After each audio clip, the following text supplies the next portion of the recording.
الحمد لله نحمده ونستعينه ونستغفره ونعوذ بالله من شرور أنفسنا ومن سيئات أعمالنا.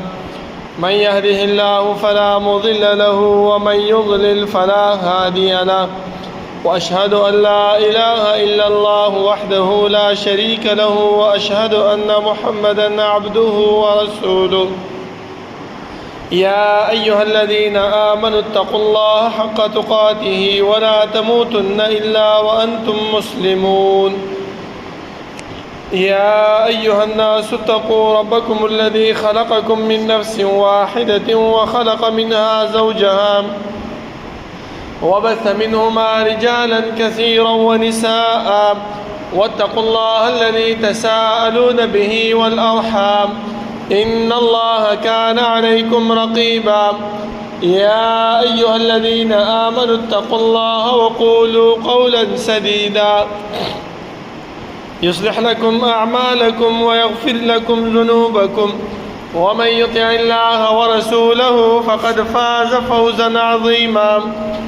أما بعد، فإن خير الحديث كتاب الله، وخير الهدي هدي محمد صلى الله عليه وسلم، وشر الأمور محدثاتها، وكل محدثة بدعة، وكل بدعة ضلالة، وكل ضلالة في النار. أعوذ بالله من الشيطان الرجيم. بسم الله الرحمن الرحيم. قاف والقرآن المجيد، بل عجبوا أن جاءهم منذر منهم فقال الكافرون هذا شيء عجيب. أإذا متنا وكنا ترابا ذلك رجع بعيد. قد علمنا ما تنقص الأرض منهم وعندنا كتاب حفيظ. بل كذبوا بالحق لما جاءهم فهم في أمر مريج. أفلم ينظروا إلى السماء فوقهم كيف بنيناها وزيناها وما لها من فروج. والأرض مددناها وألقينا فيها رواسي وأنبتنا فيها من كل زوج بهيج، تبصرة وذكرى لكل عبد منيب. ونزلنا من السماء ماء مباركا فأنبتنا به جنات وحب الحصيد، والنخل باسقات لها طلع نضيد، رزقا للعباد، وأحيينا به بلدة ميتا كذلك الخروج. كذبت قبلهم قوم نوح وأصحاب الرس وثمود وعاد وفرعون وإخوان لوط وأصحاب الأيكة وقوم تبع كل كذب الرسل فحق وعيد. أفعينا بالخلق الأول بل هم في لبس من خلق جديد. ولقد خلقنا الإنسان ونعلم ما توسوس به نفسه ونحن أقرب إليه من حبل الوريد. إذ يتلقى المتلقيان عن اليمين وعن الشمال قعيد. ما يلفظ من قول إلا لديه رقيب عتيد. وجاءت سكرة الموت بالحق ذلك ما كنت منه تحيد. ونفخ في الصور ذلك يوم الوعيد. وجاءت كل نفس معها سائق وشهيد. لقد كنت في غفلة من هذا فكشفنا عنك غطاءك فبصرك اليوم حديد. وقال قرينه هذا ما لدي عتيد. ألقيا في جهنم كل كفار عنيد مناع للخير معتد مريب. الذي جعل مع الله إلها آخر فألقياه في العذاب الشديد. قال قرينه ربنا ما أطغيته ولكن كان في ضلال بعيد.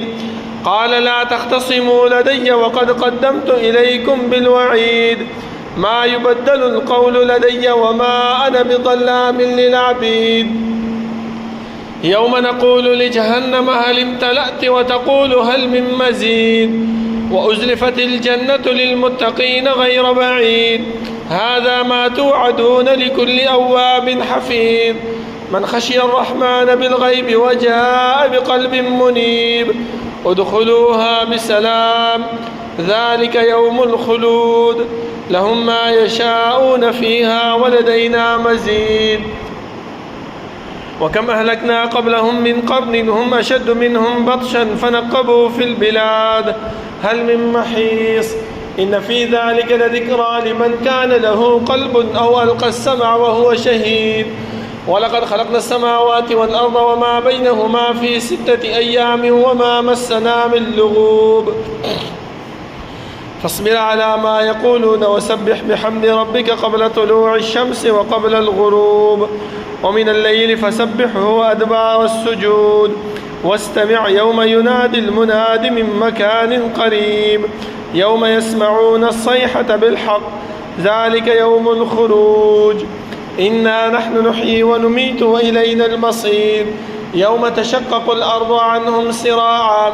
ذلك حشر علينا يسير نحن أعلم بما يقولون وما أنت عليهم بجبار فذكر بالقرآن من يخاف وعيد اللهم صل على محمد وعلى آل محمد كما صليت على إبراهيم وعلى آل إبراهيم إنك حميد مجيد اللهم بارك على محمد وعلى آل محمد كما باركت على إبراهيم وعلى آل إبراهيم إنك حميد مجيد بسم الله الرحمن الرحيم وما آتاكم الرسول فخذوه وما نهاكم عنه فانتهوا دا الله رب العالمين أحكم الحاكمين دا طول بادشاهانو بادشاه دا طول زبردست و زبردست هاغا رب العالمين چه تمام کائنات خالق و مالک دے هاغا الله چه تمام کائنات متصرف و منتظم دے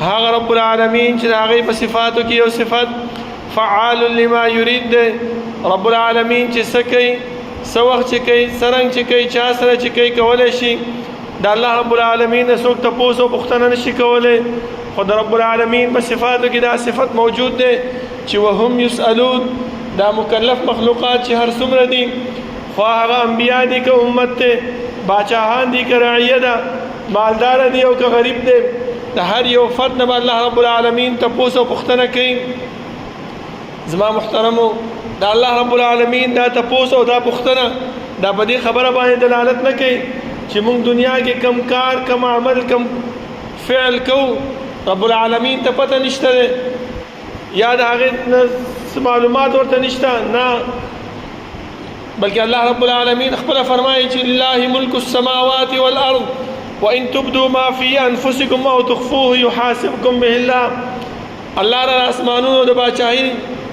او دزمکو باچاہی دا رب العالمین تشکم خبر پٹے و کخکارا کے دا ہر عبارہ کے بتانا حساب و کتاب خلی بیائی منصرہ کرامن کاتبین ولی مقرر کردی دی ولی زمون دا تپوس کئی دا دا دی دا وجن ازما محترمو دا زمون دا دنیا ماحول دے تاسو گو رئی کلا چی کم انسان کم کارو کی نو سم دستی دا آغین منکر کی چی یرا ما دا کار نرے کرے او چاچ پی دعوی کری وی آغا چی وطا گواہ پیش کی نو دا آغی گواہ ہم انکار کے چی یرا دا گواہ دروغ جن دے دا دا زان چی کم دے دا دروغ گواہی کئی اللہ رب العالمین منصر کرامن کاتبین مقرر کری دی کہ منگ دخپلو اعمالو منکر کیگو اللہ بورتوی چی دا رجسٹر و دا مخی دا کی دوا چی کی خستر شی نو بیا منگ انکار نشو کولے صرف دا ارمان بکو چی ما لهذا الكتاب لا يغادر صغيرة ولا كبيرة الا احصاها دی عمل نامی لرسشل شوئے دے چی نظمہ وڑا گناہ پریخی دا نہیں غٹا گناہ بلکہ ٹولے رہی سارا کرے دا او کچرتا منگ پا دی ملائکو باندی ہم اعتراض کو زکر منگ انسانانیو دیتا خو نگورو چی دا اللہ رب العالمین دا طرف تا مقرر کرے شوئی ملائک دی زکر اللہ فرمائی چی لا يعصون الله ما امرهم ويفعلون ما يؤمرون دا اللہ دا امر نما سوا بلا خبر نکی نافرمانی نکی آغا کارو نکی کم چوتا حکم کیگی خو منگ انسانانو کی دا مصیبت دے چی منگ پا دی ملائکو بانی با ہم اعتراض کو اللہ وی چی خواہ پا دیو دی میں اعتراض شروع کو یوم تشہد علیہم السنتهم و ایدیہم و ارجلهم بما كانوا يعملون زب استادا خلا استادا سترگی استادا غوگونا استادا لاسونا اخپید دا گویا کم دا به وایي چې ای الله پلاني ورځ پلاني ټایم پلاني ځای کې د پلاني سړي سره دا کار کړو. خپې به وایي چې الله پلاني ټایم باندې دا دې ځای ته تللی و. لاسونه به ورته وایي چې الله دې دا کارونه پلاني وخت کې کړي وو. غوږونه به وایي چې الله په دې وخت کې په دې ورځ باندې د چې کوم دی نو بد رد او سندرې او هغه خبرې اورېدلې وي چې هغه د شریعت خلاف وي. سترګې به ورته وایي چې الله دې دا شی نه کتلی په ما باندې. نو بیا د هغې نه موږ انکار نه شو کولی. صرف دومره به خپلو اندامونو ته ووایو چې لم شهدتم علینا، ولې په موږ باندې ګواهي ورکوې؟ مسله څه ده؟ اوس خو به ته سوځېږې په جهنم کې. دا اندامونه به د انسان ته وایي سوځېدلو سره به وروستو ګورو موږ ته انطقنا الله الذي انطق كل شيء. موږ الله رب العالمین ګویا کړي او هغه راته ویلي چې دا حال احوال د انسان بیان کا ما بیان کو. اوس مخکې به ګورو چې څه کېږي هغه به کتلی شي. د وجې نه زما محترمو الله رب العالمین د دې خبرې د بیان دپاره د آدم علیه السلام نه نیولې تر جناب محمد رسول الله صلی الله علیه وسلم پورې انبیاء کرام راولېږل. دې انبیاءو ته دا ډیوټي او دا ذمواري حواله کړه چې زما بندګان د دې خبرې نه ویروئ. که زما په لار نه دی زما د دې قائد او د رهنما چې کوم ما در لېږلی دی د دې تابعداري او اتباع مو ونه کړله نو جهنم هم ځای دی، او که تابعداري او اتباع مو کړله نو جنت مو ځای دی. الله رب العالمین د کونو کروڑونه رحمتونه په جناب محمد رسول الله صلی الله علیه وسلم باندې چې هغه موږ ته د رب العالمین ذات او صفات اسماء او احکام د هر څه راته وښودل. د ژوند د تېرولو طریقې من او عن چې څنګه الله ورته ښودلي هغه شان دې موږ ته راورسول. هېڅ قسم د کوتاهي پکې نه ده کړې زما محترمو. اوس چې موږ په دې کې سستی کوو کوتاهي کوو دا زموږ د غفلت او زموږ د کوتاهي نتیجه ده زما محترمو. دې کې د الله رب العالمین د طرف نه هېڅ خبره نشته ده. دې کې د رسول الله صلی الله علیه وسلم د طرف نه کوم شی پاتې نه دی. اوس چې موږ د ځانه کوم بدعات جوړو کوم رسومات جوړو هغه کارونه کوو چې هغه نه په شریعت کې شته، نه الله حکم کړی نه پیغمبر حکم کړی دی، او هغې نه موږ دین جوړو. دا زموږ خپل ناکامي او زموږ خپل د خسران ذریعه ده زما محترمو. دې کې د الله او د الله د رسول صلی الله علیه وسلم د طرف نه هېڅ قسم ته کوتاهي نشته ده. ځکه د حجة الوداع په موقع باندې رسول الله صلی الله علیه وسلم صحابهونو تپوس وکړو چې ما تاسو ته د الله رب العالمین دین در رسولو. صحابه په یو اواز باندې ویل چې آو تا موږ ته راورسو. رسول الله صلی الله علیه وسلم درې ځله ویل چې اللهم فاشهد، ای الله ته ګواه اوسه په دې خبره باندې، ای الله ته ګواه اوسه، ای الله ته ګواه اوسه. موږ باندې الله رب العالمین ګواه کړی دی. اوس چې موږ بدعات کوو رسومات کوو نو د دې سزا او د دې جزا هغه به موږ خپله سکو زما محترمو. لکه نن سبا تاسو ګورئ دا د ربیع الاول میاشت روان ده. په دې ربیع الاول میاشت کې موږ ډېر کارونه کوو، خو یو کار په هغې کې د رسول الله صلی الله علیه وسلم د میلاد خوشحالي مناوو، جشن مناوو.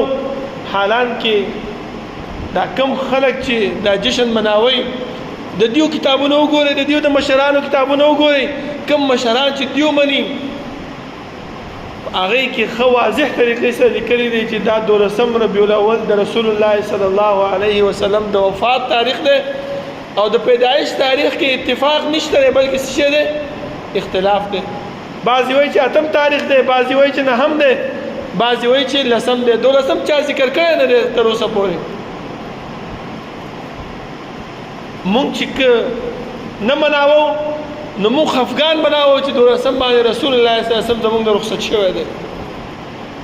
دیو چې خوشحالي مناوئ دیو د رسول الله په وفات مناوئ، په جشن باندې نه مناوئ، په ولادت باندې نه مناوئ زما محترم. خو بیا دلائل څنګه درکوي؟ ډېر عجیب عجیب قسم د دلائل ورکوي زما محترمو. لکه سورة مریم کې الله رب العالمین د انبیاءو تذکره کړې ده چې د یحیی علیه السلام په باره کې الله رب العالمین فرمایي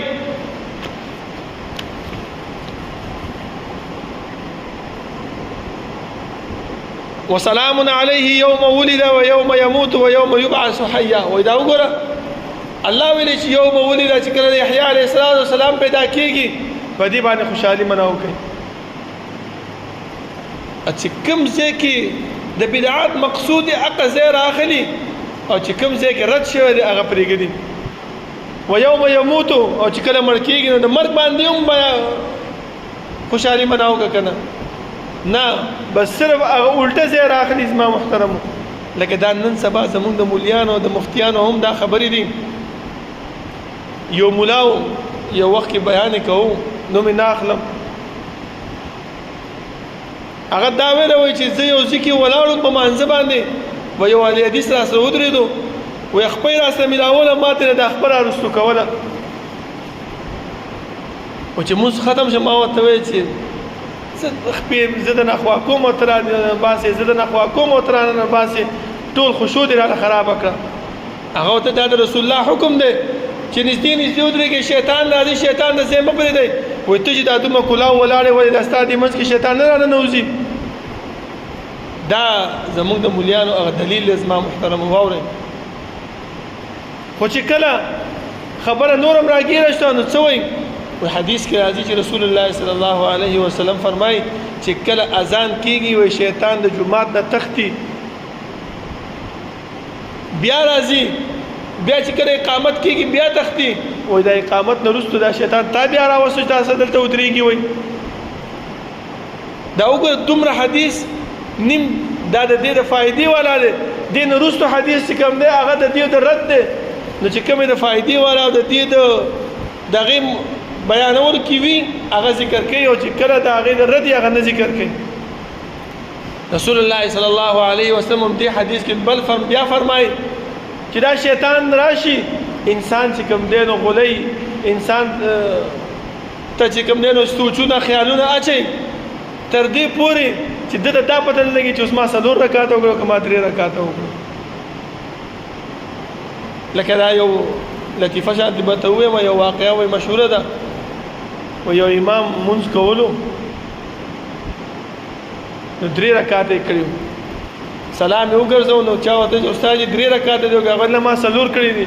دلته یو کس ولاړ هغه ورته چې نه امام صاحب تا 3 کړي دي ولې وایي زما 4 دکانه دي وایي هر رکعت کې د یو دکان حساب کوم ما 3 وکړه یو راته پاتې دی وایي تا 3 رکعاته کړي دي. وایي دا زمونږ د مونځ حال دی زما محترمو. ولې هغه شیطان چې رسول الله وایي چې راځي نو هغه دلته راغی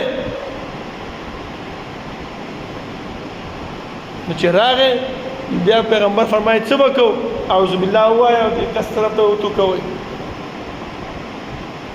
دا د شیطان د لرې کېدو حال دی. لیکن دا مولا څه وایي وایي چې شیطان وتښتېدو نو کوم ځای نه شیطان راغی چې تا سره ودرېږي. ګوره چې نیم حدیث کې د دې فایده او هغه ذکر کوو چې د نیم حدیث کې د ده فایده نشته هغه نه ذکر کوي. زما محترمو نو همدغه رنګې دا د عید میلاد النبي خبره چې دا آیات پیش کوي چې عیسی علیه السلام او یحیی علیه السلام په باره کې الله فرمایي چې یوم ولد و یوم یموت او د عیسی علیه السلام په باره کې فرمایي چې والسلام علی یوم ولدت و یوم اموت. دا وګوره ولدت ذکر کوي خو دا اموت ورسره نه ذکر کوي. ولې دې ولدتو کې د دې فایده ده او د اموتو کې د دې نقصان دی ځکه د اموتو نه ذکر کوي. بل دلیل دا پیش کوي چې ګوره الله وایي قل بفضل الله وبرحمته فبذلك فليفرحوا چې الله رب العالمین کوم فضل او احسان در باندې وکړو په هغې باندې خوشحالي مناو کوي. ټیک ده خوشحالي مناول پکار دی لیکن تاریخ خو ته وګوره ستا علما فرمایي ستا مشران فرمایي چې 12 ربیع الاول چې دی نو دا د رسول الله صلی الله علیه وسلم د پیدایش تاریخ نه دی بلکې دا څه شی دی دا د هغې د وفات تاریخ دی. او الله قرآن کې فرمایي چې وما اتاکم الرسول فخذوه کوم شی چې تاسو ته پیغمبر بیان کړی هغه ونیسئ. راځئ ولټوئ دا د حدیثو کتابونه راځئ ولټوئ. دا د ابوبکر رضی الله عنه 2 کاله ژوند د رسول الله صلی الله علیه وسلم د وفات نه وروسته د عمر رضی الله عنه 10 کاله ژوند د عثمان رضی الله عنه 12 کاله ژوند د علي رضی الله عنه 3.5 کاله ژوند چې په دې کې دې صحابه کرامو دا جشن مناو کړی دی او که نه دی مناو کړی. ولې موږ د هغې نه زیات محبین د رسول الله یو ولې موږ د هغې نه زیات چې دی نو د اتباع د رسول الله کوو او دا صرف یو خبره زه بیان کوم زما محترمو چې کله الله رب العالمین شیطان د جنت نه ویستلو دې شیطان الله ته وویل چې انظرني الی یوم یبعثون ای الله لږ مهلت خو راکړه الله ورته وایي چې فإنک من المنذرین تعالی مهلت درکړی شوی تر ورځې د قیامت پورې ځه دا ورته څه وایي ای الله تا خو زه ورټلم خو دا یو خبره یاد وساته چې زه به هم ستا د بندګان پرې نه دم بلکې زه به هم څه کومه فبما اغويتني لاقعدن لهم صراطك المستقيم تا خو زه ورټلم تا خو زه چې د جنت نه ویستم خو دا ستا بندګان چې دي دیو ته به زه په سمه لار باندې کښېنم او د سمې لارې نه به یې څه کومه اړومه اوس ته چاته ووایه چې دا عید میلاد النبي بدعت دی دا په دین کې نشته دی دا مه کوئ تا له څه جواب درکوي چې دې ګستاخ ته وګوره د رسول الله په خوشحالي باندې خوشحالي نه مناوې د هغې په پیدایش باندې ته خوشحالي نه مناوې وګوره سمه لاره کې شیطان ناست دی راته موږ د سمې لارې نه اړئ زمونږ د نیکو او زمونږ د کامیابۍ نه موږ چې کوم دی نو هغه رستو کوي او تاسو وګورئ دا کوم جلسې او کوم جلوسونه چې پکې کېږي دا د پیغمبر د خوشحالۍ لپاره کېږي نه دا په خپل ځان مشهورو ګډاګانې پکې کوو ډمان پکې ګډو ها هو پکې شروع کړي دا خوشحالي د زما محترمو که چېرته خوشحالي دا ده چې موږ د رسول الله صلی الله علیه وسلم اتباع او تابعداري وکړو ها خوشحالي د رسول الله صلی الله علیه وسلم په ولادت باندې ابو لهب کړې وه چې کله ورته پته ولګېده چې ستا وراره شوی دی د هغې یو وینځه وه صوبیه چې د رسول الله صلی الله علیه وسلم رضاعي میندو کې هم راځي استا هغې آزاد کړه چې کله ابو لهب مړ شو چاله په خوب کې ورغې چې یاره تا خو د پیغمبر ډېر خلاف کړی څه فایده ته ملاو شوې ده هغه ته چې او یو فایده راته ملاو شوې وه څه شی وایي دا ګوته نه ده دا د جهنم نه مې لرې کېږي په ټول بدن مې په جهنم کې سوځېږي خو صرف دا یو وړه ګوته مې راوځي ولې وایي هغه ما د رسول الله په ولادت باندې چې دی نو هغه وینځه مې ازاده کړې ده د هغې په وجه باندې وګورئ ولادت چا باندې چا په جشن مناو کړی چا چې دی نو وینځه آزاده کړې وه ابو لهب که اوس مونږ کوو نو مونږ د هغې متبعین شو که د پیغمبر متبعین شو ابو بکر رضی الله عنه نه دی مناو کړی عمر نه دی مناو کړی عثمان علي نه دی مناو کړی امیر معاویه نه دی مناو کړی خالد ابن ولید رضی الله عنهم اجمعین نه دی مناو کړی دې صحابو نه دی مناو کړی نو مونږ د کوم ځای راځي هغه خو د اپرې صحابه دي د دې ائمو زندګي وګورو دا ټول زمونږ دپاره نمونه او اسوه ده زما محترمو خو دا صرف او صرف څه شی دی دې شیطان چې الله سره وعده کړې وه چې لاقعدن لهم صراطک المستقیم الله دیو ته به زه په سمه لار کې کښېنم بل ځای کې دا وعده کړې وه چې الله لازینن لهم فی الارض ولاغوینهم اجمعین د سمې لارې نه به چې دی نو زه کوم ګمراه کومه دا بد عمل دا به د ثواب په نیت پیش کومه یو واقعه کې راځي وایي شیطان یو ورځ ډېر خفه ناست و دا چې کوم لښکرې دی دا ورسره خوا کې ناست و ته چې مشره ولې خفه یې هغه ورته ویل چې یاره الله رب العالمین داسې یو آیات نازل کړی دی داسې یو لفظ نازل کړی دی چې موږ ټوله ورځ دا شیطان دا انسانان وغلو ګناهګارې کو د ګناه طرف ته یې راکاږو خو چې شپه شي وایي دغه الفاظ ووایي وایي زمونږ د ټولو ورځو خواري چې دی نو هغه څه شی برباد شي دې کې دا یو شیطان چې کوم لښکر کې ناست و ده ورته مشره دا څه خبره ده مه خفه کېږه هغه لفظ څه شی دی هغه د استغفار دی هغه لفظ څه شی دی الله رب العالمین ته عاجزي انکساري کول الله د خپل ګناهونو باندې ندامت اختیارول او استغفار ویل ځکه پیغمبر فرمایي چې زه روزانه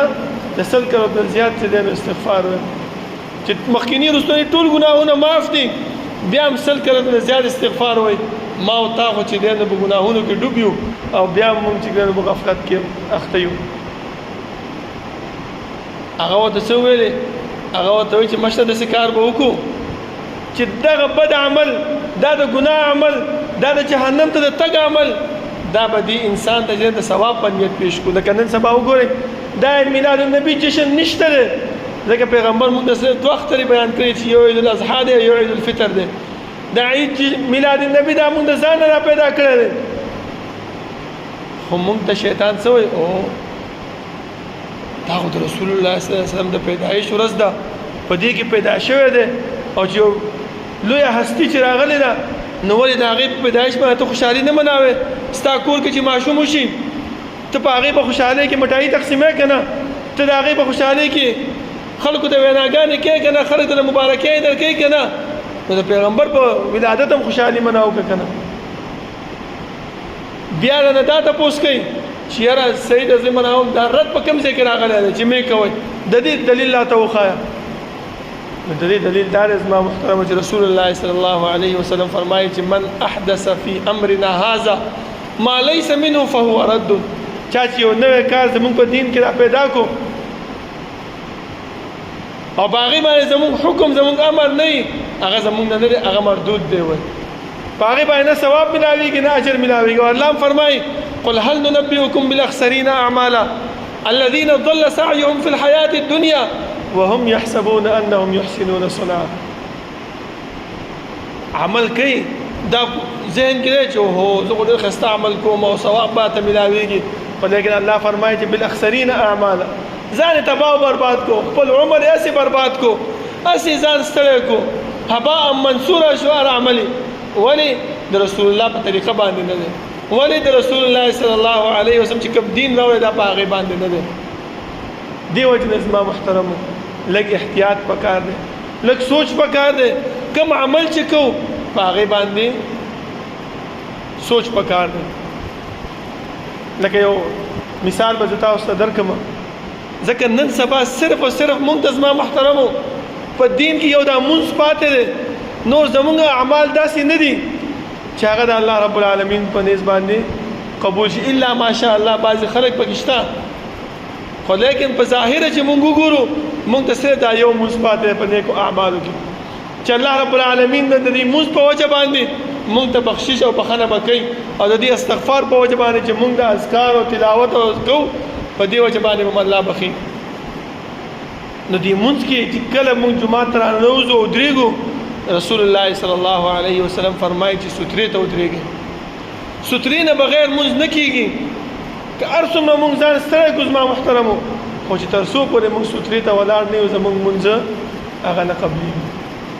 تر دې پورې چې رسول الله صلی الله علیه وسلم په احادیثو کې فرمایي، بلوغ المرام کې دا حدیث شته، عمدة الاحکام کتاب کې شته، مشکات کې شته، هر کتاب چې ګورې دا سترې حدیث پکې موجود دی زما محترمو،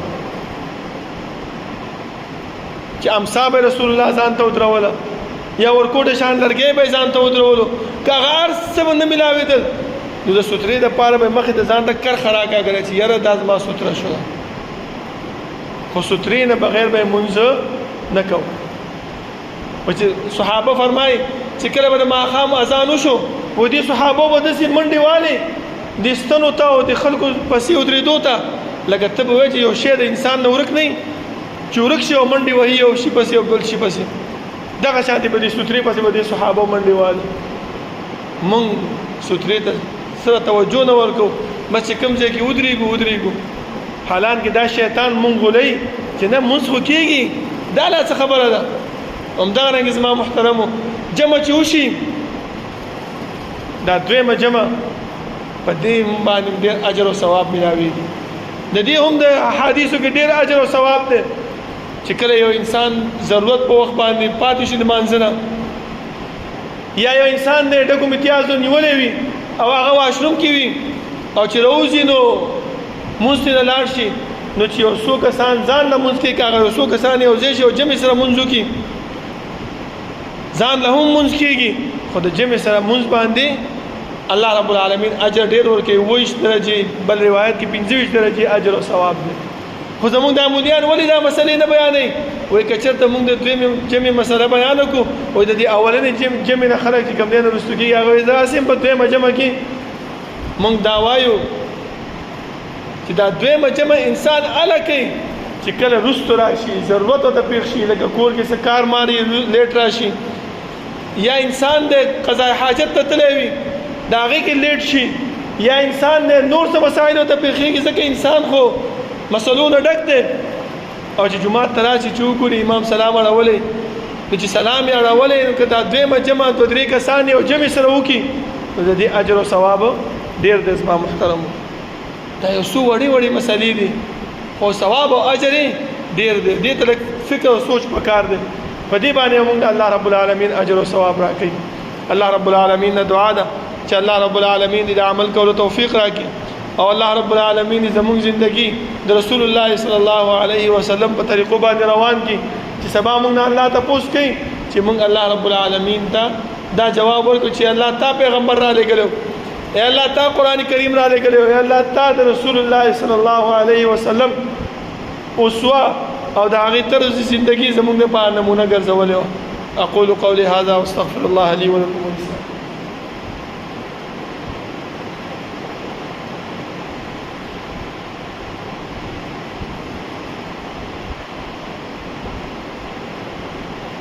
إن الحمد لله نحمده ونستعينه ونستغفره ونعوذ بالله من شرور أنفسنا ومن سيئات أعمالنا. من يهده الله فلا مضل له ومن يضلل فلا هادي له.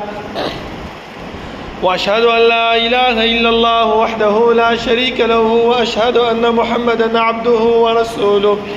يا أيها الذين آمنوا اتقوا الله حق تقاته ولا تموتن إلا وأنتم مسلمون. يا أيها الناس اتقوا ربكم الذي خلقكم من نفس واحدة وخلق منها زوجها وبث منهما رجالا كثيرا ونساء واتقوا الله الذي تساءلون به والأرحام إن الله كان عليكم رقيبا. يا أيها الذين آمنوا اتقوا الله وقولوا قولا سديدا يصلح لكم أعمالكم ويغفر لكم ذنوبكم ومن يطع الله ورسوله فقد فاز فوزا عظيما. أما بعد فإن خير الحديث كتاب الله وخير الهدي هدي محمد صلى الله عليه وسلم وشر الأمور محدثاتها وكل محدثة بدعة وكل بدعة ضلالة وكل ضلالة في النار. زما محترمو من انسانان یو حریص اوس که موږ نه څوک تپوس وکړي چې یاره ته دا وایې چې د رسول الله صلی الله علیه وسلم په اتباع کې کول پکار دی، تابعداري کول دې کې څه شی موږ ته پکې څه ملاویږي؟ نو الله فرمایي چې تا ته پکې هدایت ملاویږي. وان تطیعوه تهتدوا. که چېرته د دې پیغمبر تابعداري دې وکړله هدایت ته ملاویږي. که چېرته د دې پیغمبر تابعداري دې وکړله نو د الله رب العالمین محبت ته ملاویږي. قل ان کنتم تحبون الله فاتبعوني. زما تابعداري وکړئ. که الله دا غواړي چې الله سره مینه محبت وکړي، لکه دا خو زمونږ د دنیا رواج هم دی که نه چې مونږ چا سره مینه کوو، لکه اوس زنانو سره کوو، خپل کور والا سره کوو، نو مونږ ګورو چې یاره زمونږ دا محبوب چې کوم مونږ چا سره مینه کوو د هغه څه شی خوښ دی، د هغه کوم کارونه خوښ دي چې هغه کار زه وکړم. کم کار چې د هغې بدې شي هغه مونږ ته وایي چې یاره پلانیه دا کار مې خوښ دی دا مه کوه. نو مونږ وایو چې صحیح ده. چې په دنیا کې مونږ دا کار کوو نو د الله رب العالمین مینه او محبت چې غواړو نو الله ما ته فرمایي چې فتبعوني. د دې پیغمبر تابعداري وکړئ زما محبت به ته ملاو شي. من یطیع الرسول فقد اطاع الله. چا چې د پیغمبر تابعداري وکړله نو د الله رب العالمین تابعداري وکړله، او چا چې د الله تابعداري او د پیغمبر دواړو وکړله الله وایي فأولئك مع الذين أنعم الله عليهم من النبيين والصديقين والشهداء والصالحين وحسن أولئك رفيقا. الله د انبیاء سره د صدیقین سره د شهدا سره یو ځای کوي او دا ډېر ښه ملګري دي. نو دومره اجر او ثواب په موږ ته په دې تابعدارۍ باندې ملاویږي. نو موږ ولې ځان سستي کوو؟ موږ ولې د شیطان په لار باندې ځو؟ ولې موږ شیطان چې کوم دی په ځان باندې حاوي کوو؟ ټیک د شیطان چې حاوي کېږي استغفار ویل ډېر پکار دی، په رسول الله صلی الله علیه وسلم باندې درود ویل پکار دی، ذکر اذکار کول پکار دی، د قرآن کریم تلاوت کول پکار دی. نو د شیطان د وسوسو نه به موږ څه کېږو؟ بچ کېږو. زما محترمو الله رب العالمین نه دعا ده چې الله رب العالمین د عمل کولو توفیق راکړي او الله رب العالمین دې موږ ته د نیک اعمالو نه د شیطان د وسوسو نه دې موږ الله بچ کړي او الله رب العالمین چې کم قائد او کم رهنما موږ ته رالیږلی دی چې د هغې په لار باندې رب العالمین موږ روان کړي. ربنا لا تزغ قلوبنا بعد إذ هديتنا وهب لنا من لدنك رحمة إنك أنت الوهاب. ربنا اغفر لنا ولإخواننا الذين سبقونا بالإيمان ولا تجعل في قلوبنا غلا للذين آمنوا ربنا إنك رؤوف رحيم. ربنا لا تؤاخذنا إن نسينا واخطأنا ربنا ولا تحمل علينا إصرا كما حملته على الذين من قبلنا ربنا ولا تحملنا ما لا طاقة لنا به واعف عنا واغفر لنا وارحمنا أنت مولانا فانصرنا على القوم الكافرين. صفونه برابر کې نږدې ودرېږئ.